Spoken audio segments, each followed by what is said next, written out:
हाँ जी, क्या हाल चाल बच्चे। अभी मेरी जस्ट एक क्लास ख़त्म हुई तो मैंने सोचा कि चलो पार्क में गेड़ा मार के आते हैं। तो सोचा कि बच्चों को भी वॉक पे ले चलते हैं। आओ मेरे साथ आज वॉक पे चलते हैं और आज एक बड़ी अच्छी सी बात आपके साथ शेयर करूँगी। बच्चे बात पता है कब की है, जब मैं 7th क्लास में थी। मतलब मेरे को ना अपने बचपन की कई ऐसी मेमोरीज़ हैं, कई ऐसी यादें हैं मेरे बचपन की, एंड दैट टू पढ़ाई से रिलेटेड, मतलब जिन्होंने मेरी पूरी लाइफ चेंज कर दी।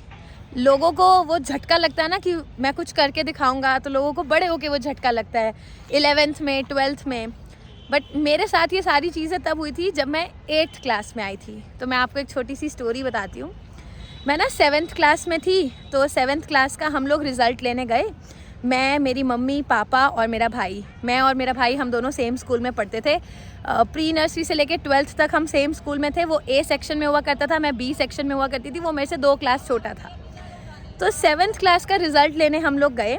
तो हमारे स्कूल में क्या होता था ना, जिस दिन रिज़ल्ट आता था तो हमारे स्कूल का जो ऑडिटोरियम था, वहाँ पर एक बोर्ड लगता था कि भाई जो भी 7th A के पहले 3 बच्चे हैं जिनकी अच्छी मार्क्स आए हैं, फिर 7th B के, 7th C के, 5th A, 5th B, 5th C and so on. तो ऐसे हमारा बोर्ड लगता था। तो मेरा देखो कभी मतलब ऐसा था नहीं कि मैं फर्स्ट आती थी या सेकंड आती थी, तो ऐसा मेरे साथ बड़ा रेयर होता था। इतनी पढ़ाई मैंने कभी करी नहीं थी बचपन में। तो हम लोग गए तो मेरा भाई 5 में था, 5th क्लास में।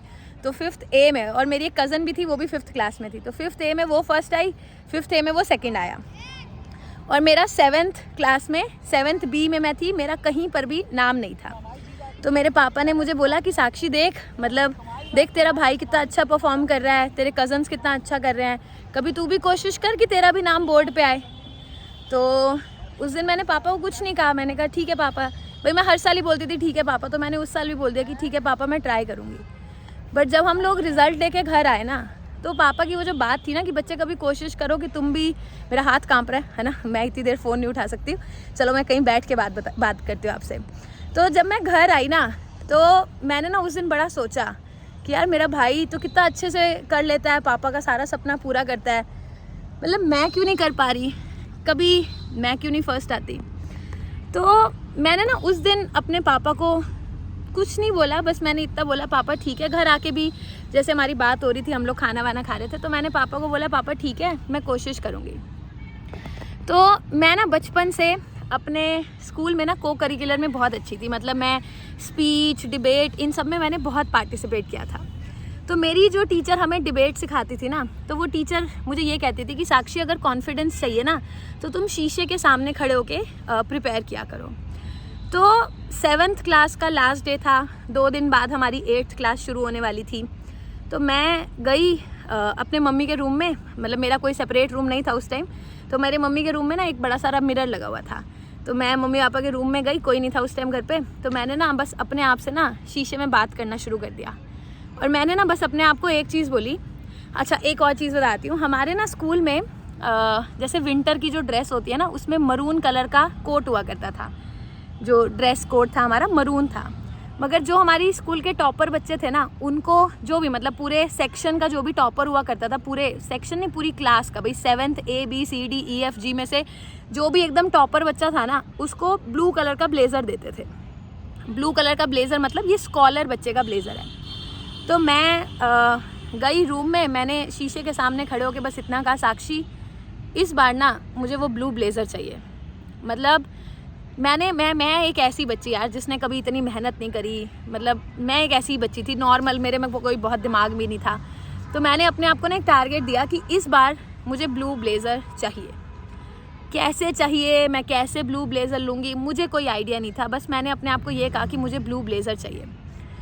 और मुझे आज तक याद है, मैं हर रोज़ ऊपर वाले रूम में जाके एक बार रूम लॉक करके अपने आप को शीशे के सामने खड़े होकर ये कहती थी कि मुझे ब्लू ब्लेज़र चाहिए, मुझे ब्लू ब्लेज़र चाहिए।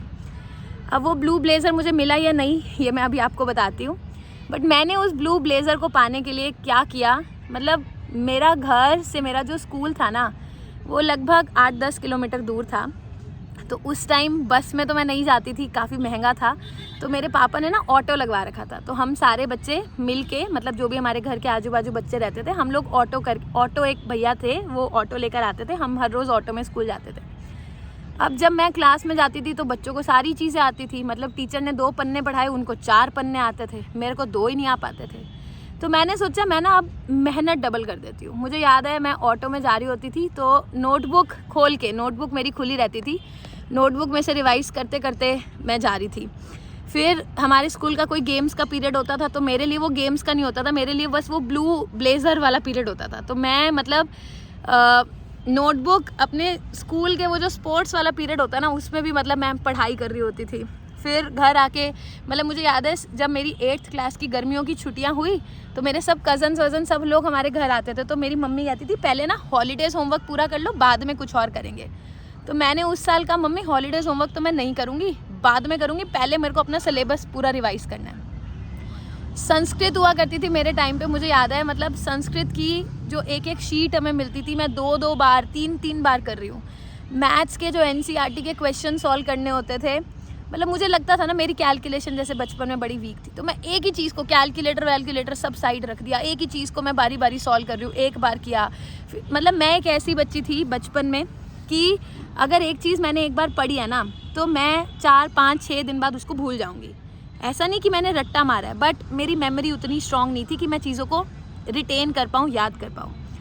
तो मेरे को पता था यही मेरी कमी है, मैं चीज़ें रिटेन नहीं कर पाती हूँ, इसलिए मतलब मेरा रैंक नहीं आता। तो मैंने ना बारी बारी चीज़ों को रिवाइज़ करना शुरू करा। मतलब टेस्ट होता था, मैं सुबह 5 बजे उठ के पढ़ रही हूँ, रात के 1 बजे तक पढ़ रही हूँ। मतलब मेरे रिश्तेदारों तक ने कहना शुरू कर दिया था कि कितनी पढ़ाकू है, आँखें ख़राब हो जाएंगी। ऑटो वाले बच्चे चिढ़ाते थे कि हाँ पढ़ के कुछ हुआ तो है नहीं जो तेरा हो जाएगा। मैंने बड़ी बहुत सारी लोगों की बातें सुनी कि कुछ नहीं हो पाएगा। और बताती हूँ, मेरा ना मतलब इस टाइम ऐसे ही यही टाइम था, दिवाली का टाइम। तो हमारे स्कूल में ना दिवाली के बाद हाफ ईयरली हुआ करते थे। तो दिवाली पे मैं अपने पापा की शॉप पे जाती थी क्योंकि उस टाइम वो मतलब सीज़न होता था, सारी चीज़ें।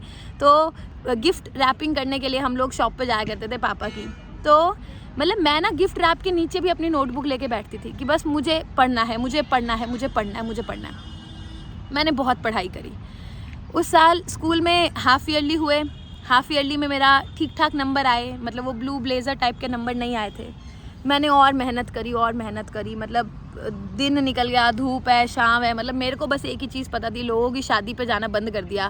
मतलब पता नहीं मुझे क्या चस्का चढ़ गया कि मुझे बस पढ़ाई करनी है, क्योंकि मुझे पता था कि मेहनत में तो मेरे को कोई रोक नहीं सकता, बस दिमाग में है। भाई दिमाग जितना भगवान ने दिया मैं क्या करूँ।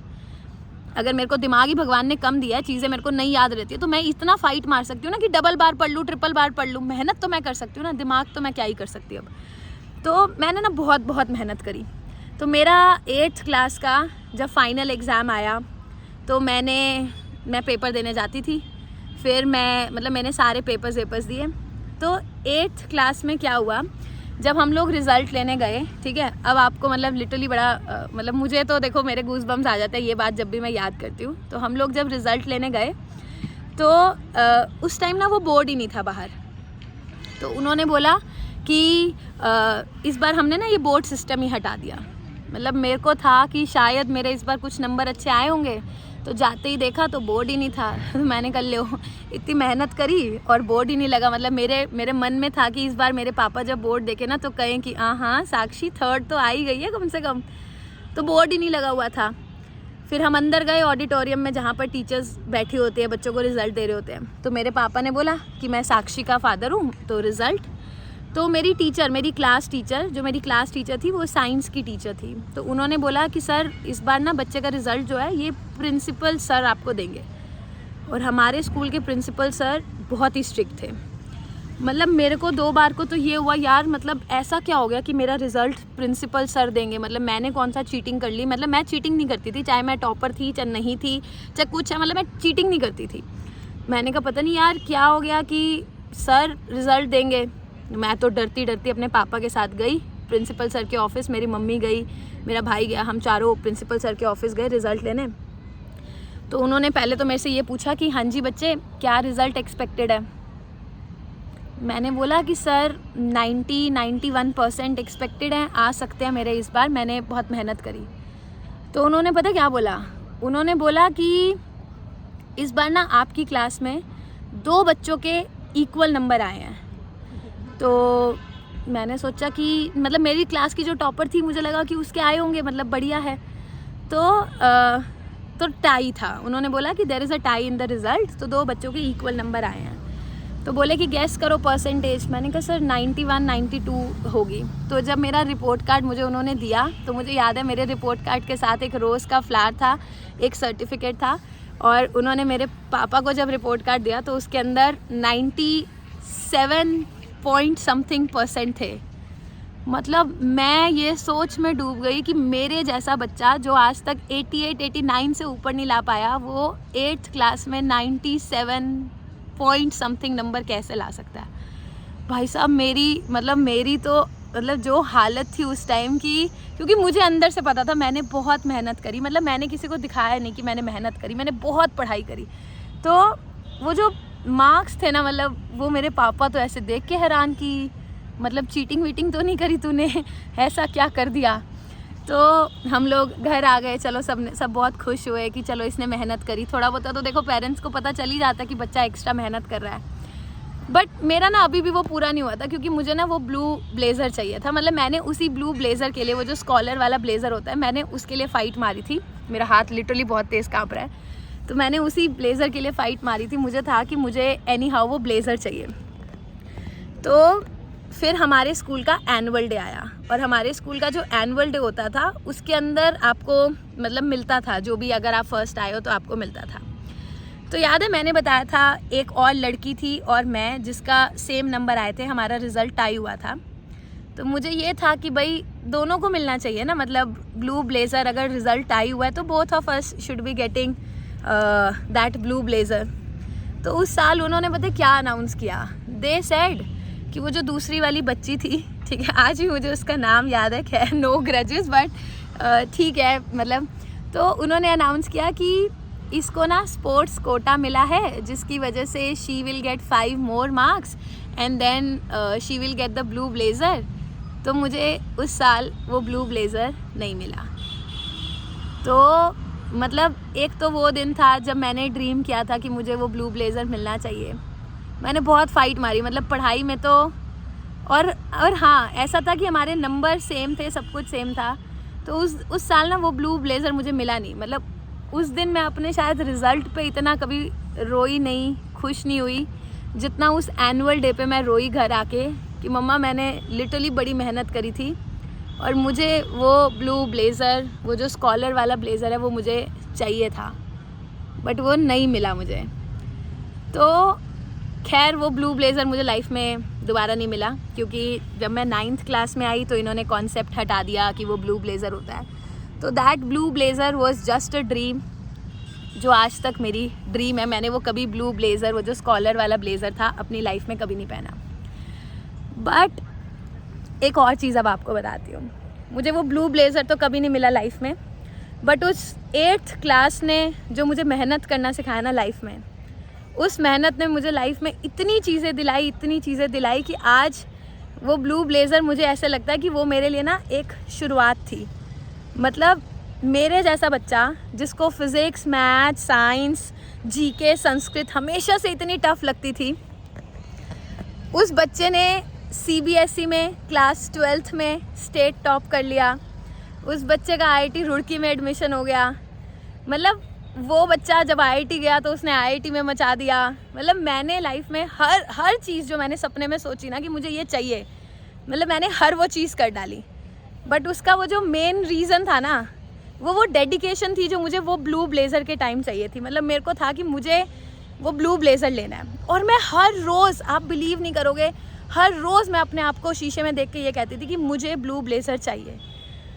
तो बस ये था। देखो मेरी जो बचपन की जो यादें हैं ना, ये थोड़ी हैं ऐसी कि मतलब मैं आज भी इनके बारे में सोचती हूँ ना तो मेरे गूज़बम्स आ जाते हैं कि मतलब वो मेहनत जो मैंने उस टाइम पे करी, मतलब उसने मुझे ये सिखा दिया कि भले आपके अंदर दिमाग उतना हो ना हो, भले आप एक सुपर इंटेलिजेंट बच्चा हो ना हो, मतलब भगवान तुम्हें दिमाग से वो कर सकता है ना, कि हो सकता है भगवान ने मुझे इतना दिमाग ना दिया हो जितना बाकी बच्चों को दिया हो।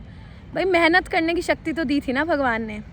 बस उस दिन के बाद से ना मैंने कभी ऐसे पीछे मुड़ के नहीं देखा। मतलब मुझे कभी ये नहीं हुआ कि ये चीज़ मुझे चाहिए और मैं ऐसे अपने आप को बोल रही हूँ कि मुझे नहीं मिलेगी नहीं मिलेगी। मतलब चाहे वो जेई का एग्ज़ाम ही क्यों ना था, बड़े सारे हर्डल्स आए, मैं कभी फिर आपको तसल्ली से और भी बताऊँगी। मतलब बहुत बार लाइफ में ऐसी प्रॉब्लम्स आई कि ये नहीं हो पाएगा, बट एक ही समाधान था उसका, विच वॉज मेहनत, which was coming out of comfort zone. आप खुद इमेजिन करो, एक 8th क्लास का बच्चा जो सुबह मतलब 5 बजे उठ के पढ़ाई कर रहा है, 8th क्लास का बच्चा। उस टाइम तो मुझे जेई, नीट, इन सब के बारे में कोई आइडिया ही नहीं था। मैं सिर्फ ब्लू ब्लेज़र के लिए पढ़ती थी। मुझे बस ये था कि I need that blue blazer at any cost. तो बस मतलब यही था कि देखो, अगर आपको लगता है ना कि आप इस चीज़ के लिए नहीं बने हो, या ये चीज़ आपसे बहुत ऊंची आपको नहीं मिल सकती है, बट अगर आपने डेडिकेशन से मेहनत करी है ना, तो हो सकता है वो ब्लू ब्लेज़र आपको मिले ना मिले, बट आप लाइफ में हर वो चीज़ अचीव कर लोगे जो शायद आपने सोची भी नहीं है। मतलब जिस दिन मेरा 12th का रिज़ल्ट आया, जिस दिन मेरी अखबार में फ़ोटो आई, मतलब मेरे पापा की आंखों में बच्चे, मतलब वो प्राइड था। मतलब ही फेल्ट लाइक, मतलब उस टाइम मैंने भी उनको ये नहीं बताया पापा, मतलब मेरे को बड़ा ख़राब लगा था जिस दिन मेरे को वो ब्लू ब्लेज़र नहीं मिला था, बट उसके बाद से जो जो चीज़ें मुझे मिली, मतलब दे वर सो गुड कि मतलब यार मेरे हाथ कांप रहे हैं, ठीक है, इमोशनली भी, और ये कैमरा भी भारी है तो my hands are trembling. But यार मतलब I still thank God for that day, जब मुझे भगवान ने ये कहा ना कि तेरे अंदर मेहनत करने की शक्ति है। तो बस अगर आज भी किसी बच्चे को ये डर लग रहा है ना कि वो नहीं कर पाएगा, या भगवान ने उसको उतना इंटेलिजेंट नहीं बनाया, तो बस एक चीज़ सोचो बच्चे, कि भगवान ने तुम्हें इंटेलिजेंट बनाया हो या ना बनाया हो, भगवान ने तुम्हें शक्ति दी है कि तुम मेहनत करो। और अगर तुमने मेहनत कर ली ना, तुम्हारा कोई बाल भी बांका नहीं कर सकता। किसी की कोई आज तक पैदा नहीं हुआ जो तुम्हारे सपने को पूरा ना करने दे। बस अब मैं वीडियो बंद कर रही हूँ क्योंकि अब मैं या तो रोने वाली हूँ या मेरा फ़ोन गिरेगा। चलो मैं आपसे मिलूँगी अगली वीडियो में। Bye bye.